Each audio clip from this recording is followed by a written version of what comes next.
Bonjour à toutes, bonjour à tous, bonjour à toi. Bienvenue dans le Passeport illimité, le podcast qui déconstruit et explore les idées reçues sur la gestion émotionnelle, la gestion du stress et sur la liberté par le leadership. Bienvenue dans l'épisode 10 de la saison 1. Aujourd'hui, nous allons continuer dans l'évolution de notre discussion par rapport à l'analyse du stress. Je ne sais pas si tu te souviens, mais on a discuté des facteurs de stress précédemment. On a discuté notamment de la surcharge du travail, des problèmes financiers, des études, des enfants. On a aussi discuté des clés. Je t'ai donné 4 clés dans l'analyse du stress. La relaxation, l'organisation, la communication non violente et la charge mentale. Aujourd'hui, j'ai vraiment envie qu'on parle de 6 points. 6 points qui vont t'aider à diminuer l'impact du stress. Alors, évidemment, quand le stress est déjà là, c'est quelque chose qu'il va falloir travailler et c'est ce qu'on va faire au mois de mars. On va discuter ensemble de comment faire pour accepter, pour gérer le stress qui est déjà présent. Maintenant, ici, c'est une petite technique qui te permet de contrôler et bien sûr de maîtriser ta situation de stress. Le premier point auquel il faut que tu penses, c'est qu'il faut penser à la rationalité. Je reprends mon exemple du parc Astérix, si tu te souviens dans les épisodes précédents. Le parc Astérix, c'est donc un parc qui est pas loin de chez moi et comme je t'ai dit, c'est quelque chose qui, quand j'étais un peu plus jeune, m'apeurait. Et donc, le stress que je générais à l'intérieur de moi au moment où je voulais aller faire mon attraction, aller faire mon petit honneur de tous, c'était quelque chose qui était compliqué à gérer si je n'étais pas capable d'être rationnel.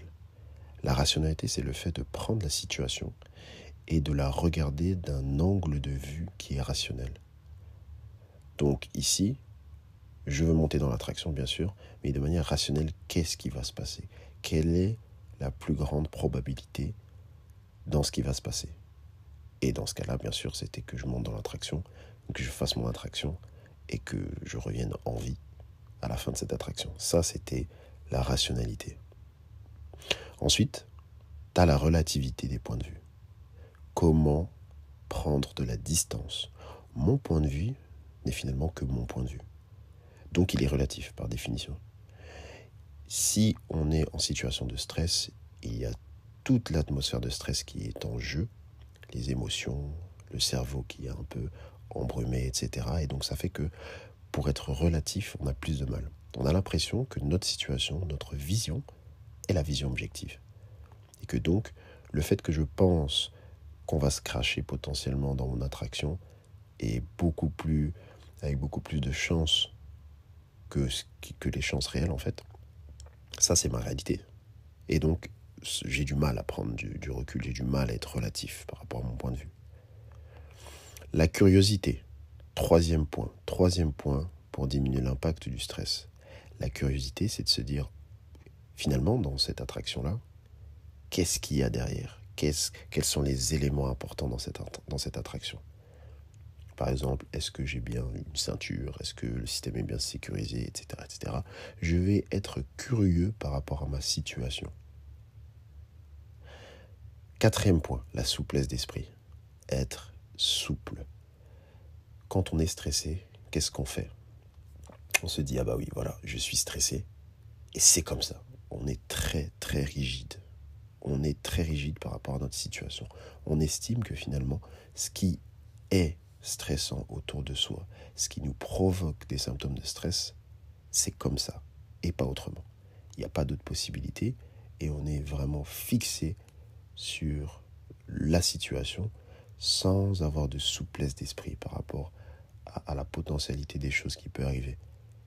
Dans mon cas, si dans ma tête je suis persuadé, convaincu qu'on va se cracher ou qu'il y a des grandes chances en tout cas que ça arrive et comme par hasard c'est pour moi, cette année c'est pour moi, ce moment-là c'est pour moi, est-ce que je peux être souple par rapport à ma pensée ? Est-ce que je peux prendre un peu de distance, d'espace par rapport à ma pensée ? Penser ça, mais me dire, ok, comment je peux avoir de la souplesse autour de cette idée ? Est-ce qu'il y a peut-être une possibilité que... C'est ça, être souple, penser à ça. 5e point, la nuance. La nuance. Qu'est-ce que ça veut dire la nuance? C'est être capable de différencier les choses, mais les différencier avec du détail, avec de la précision. Ça, c'est la nuance. Il faut nuancer.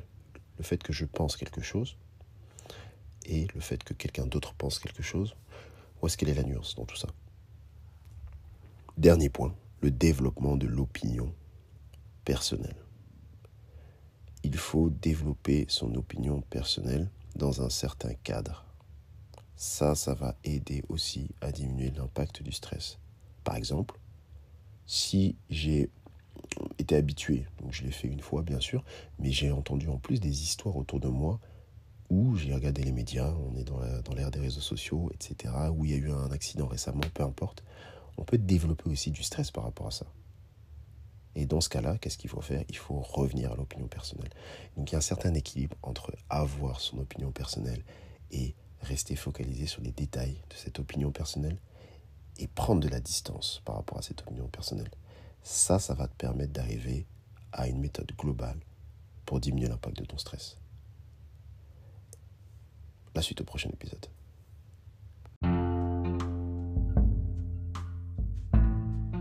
Pour nous suivre et ne rien louper de notre actualité et des services additionnels proposés, abonne-toi à @fullmindedness, FULLMINDEDNES sur les réseaux sociaux. Bien sûr, abonne-toi au podcast sur ta plateforme de podcast préférée en activant les notifications pour recevoir une alerte à chaque nouvel épisode.